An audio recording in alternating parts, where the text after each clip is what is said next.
Mulut kita adalah nabi buat masa depan kita.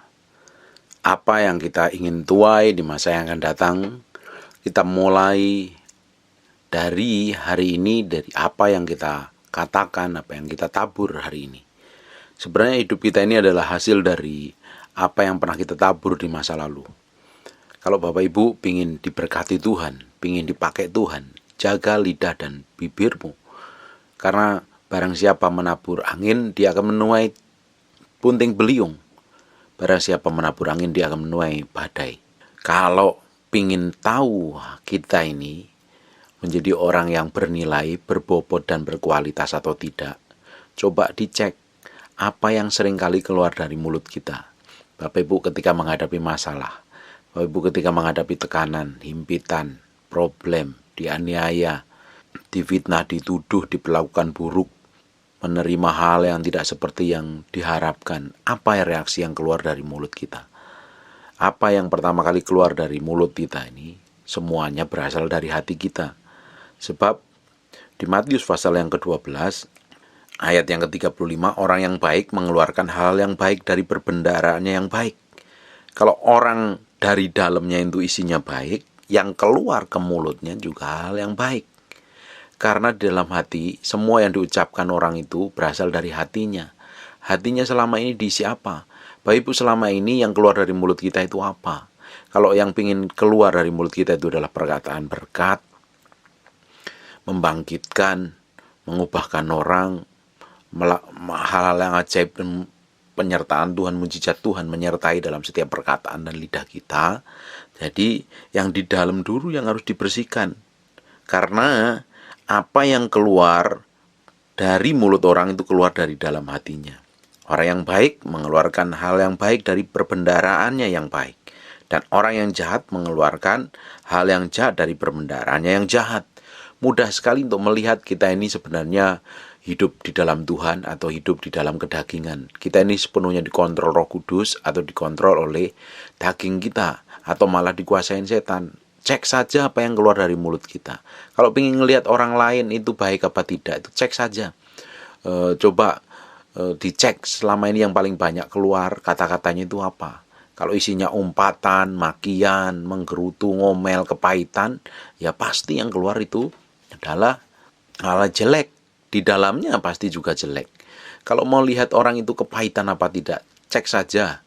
Apa seringkali ketika ngomong, sering ngomongin orang lain. Ketika ngelihat orang sukses, dia seringkali ngedumel, marah, nggak terima. Atau mungkin seringkali menggerutu saja isinya. Ketika ngadepi masalah isinya menggerutu, nggak terima, ngomel, ngedumel. Berarti dalam hatinya ini nggak baik. Karena seseorang itu bisa sangat terlihat sekali dari apa yang diucapkannya. Sebab apa yang diucapkannya itulah cerminan dari dalam hatinya. Ada orang yang sukanya itu memberontak, ngawur, memaki. Pasti hatinya itu penuh dengan hal yang buruk dan hal yang jelek. Bapak Ibu, orang-orang yang hatinya jelek dan hatinya buruk pasti keluar kata-kata mulutnya juga jelek. Kalau hatinya penuh dengan kepahitan, dengan dendam, dengan kebencian, yang keluar dari mulutnya pasti hal yang buruk dan jelek tentunya. Tidak mungkin seseorang kalau yang di dalam hatinya itu baik, keluar yang dari mulutnya itu hal yang jelek. Tidak mungkin. Sebab dari dalam hati mencerminkan akan memancarkan kehidupan yang sesungguhnya di dalam Tuhan. 2 ayat 36. Tetapi aku berkata kepadamu, setiap kata sia-sia yang diucapkan orang harus dipertanggungjawabkan pada hari penghakiman. Bapak Ibu, tidak ada satupun perkataan kita itu yang meleset dan hilang di hadapan Tuhan. Suatu hari kita akan mempertanggungjawabkannya. Kata-kata apapun juga. Makanya Bapak Ibu mesti menjaga ini. Mulut kita ini mesti dijagain dengan baik. Jangan sampai malah keluar kata-kata yang jahat dan tidak berkenan di hadapan Tuhan. Bagaimana supaya kita ini menjaga mulut kita? Yang perlu diberesin adalah hati kita. Ketika hati kita ini benar, hati kita ini kudus, suci, tak bercacat celah, benar-benar disucikan dari hal kenajisan, yang keluar dari mulut kita pun juga suci. Kalau hati kita isinya kotor, hatinya ini penuh dengan luka yang belum disembuhkan, masa lalu yang belum disembuhkan, kepahitan, luka batin, pasti yang keluar adalah hal yang buruk. Coba Bapak Ibu perhatikan orang-orang yang cerewetnya melebihi batas. Jangan-jangan dari dalam hatinya itu penuh luka masa lalu, luka batin, sehingga terekspresi dari apa yang keluar dari mulutnya. Ada beberapa orang itu kalau ngomong itu tajam sekali. Coba diselidikin, jangan-jangan ada luka batin yang belum disembuhkan. Kalau Bapak Ibu ini cerewet nih, cerewetnya bukan main. Kalau cerewet masih tahap normal is okay. Tapi kalau cerewetnya itu udah melebihi batas nih, nyerocos terus, jangan-jangan hatinya tidak benar. Atau mungkin yang keluar dari mulutnya itu menghakimi terus, menghakimi, menilai buruk, ngomongin yang jelek terus, jangan-jangan hatinya pahit. Karena orang yang hatinya pahit itu keluarnya pasti jelek, yang keluar dari mulutnya jelek. Menghakimi, menilai orang lain, menjelekkan orang lain, merendahkan orang lain. Atau yang keluar dari mulutnya isinya kekhawatiran, ketakutan. Jangan-jangan di dalam hatinya isinya adalah luka batin, masa lalu yang belum disembuhkan Tuhan. Atau mungkin kepahitan, sakit hati, dendam, dikecewakan orang lain, dan belum dibereskan di hadapan Tuhan, makanya manifestasi keluarnya itu jelek. Hati itu seperti mata air yang akan mengalirkan kehidupan keluar. Jagalah hatimu dengan segala kewaspadaan, sebab dari sanalah terpancar kehidupan. Kitab Amsal juga berkata, hidup dan mati kita dikuasai lidah, siapa menggemakannya akan makan buahnya. Hari ini, coba dicek sepanjang hari, sepanjang minggu, mulut kita ngeluarin apa. Kalau mulut kita mau keluar kuasa, otoritas, urapan, dan menjadi berkat, kita mesti jagain hati kita dengan baik. Sebab yang keluar dari mulut ini berasal dari hati. Kalau Bapak Ibu setiap hari isinya firman, kebenaran, kekudusan, kesucian, yang keluar pasti akan memberkatin orang lain. Simpel saja, kalau kita ingin diberkatin, kita harus menjaga hati kita dengan baik. Kalau kita ingin jadi berkat, kita mesti jagain hidup kita dengan baik, hati kita dengan baik.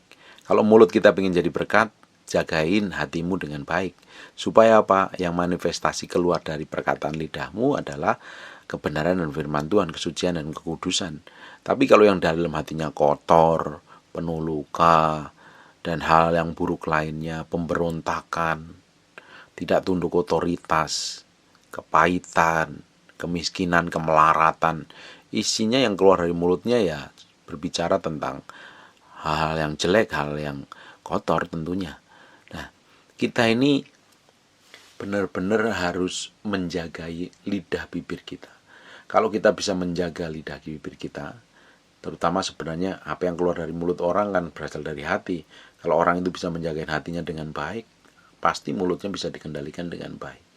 Karena Tuhan mau kita ini menjadi berkat. Setiap kata-kata kita, ucapan kita, tingkah laku kita, atau apapun juga yang keluar dari diri kita ini adalah manifestasi diri kita yang sesungguhnya. Kalau ingin melihat seseorang, ya cek saja apa yang keluar dari mulutnya. Perhatikan kehidupannya. Kadang seringkali juga perkataan itu menipu. Tetapi kalau kita ini perhatikan dengan baik, lama-lama kan kelihatan. Benar-benar kalau mengalami masalah, tekanan, himpitan, atau problem atau apapun, pasti yang keluar dari mulutnya, pasti yang keluar pertama kali itulah menentukan orang itu benar-benar berubah, lahir baru, mengasihi Tuhan, atau orang dipimpin Roh Kudus, atau malah dipimpin oleh daging dan egonya yang memimpin. Yang mau, kalau kita ini mau benar-benar ingin melihat secara detail, benar-benar nih, apa sih yang sebenarnya dalam hati kita? Yang tahu isi hati kita adalah diri kita sendiri dengan Tuhan. Coba lihat pertama kali saja kalau menghadapi masalah atau hal yang tidak enak. Yang pertama kali keluar dari mulut kita itu biasanya itulah yang berbicara tentang yang aslinya di dalam kita. Bapak Ibu, kalau mulut kita mau berkuasa, jaga hatimu dengan baik, supaya yang keluar dari dalam hatimu memancarkan kehidupan, dan keluar melalui mulutmu perbendaharaan-perbendaharaan yang baik. Belajar, harus belajar terus berubah. Izinkan Tuhan merubah hatimu, izinkan Tuhan memproses hatimu, sampai titik tertentu Tuhan akan membawa dalam tingkat benar-benar menjadi berkat bagi banyak orang. Dan hidup kita, apapun yang kita kerjakan, apapun yang kita katakan, menjadi berkat banyak orang, menginspirasi banyak orang, dibawa semakin hari semakin mendekat kepada Yesus Kristus Tuhan. Amin. God bless you.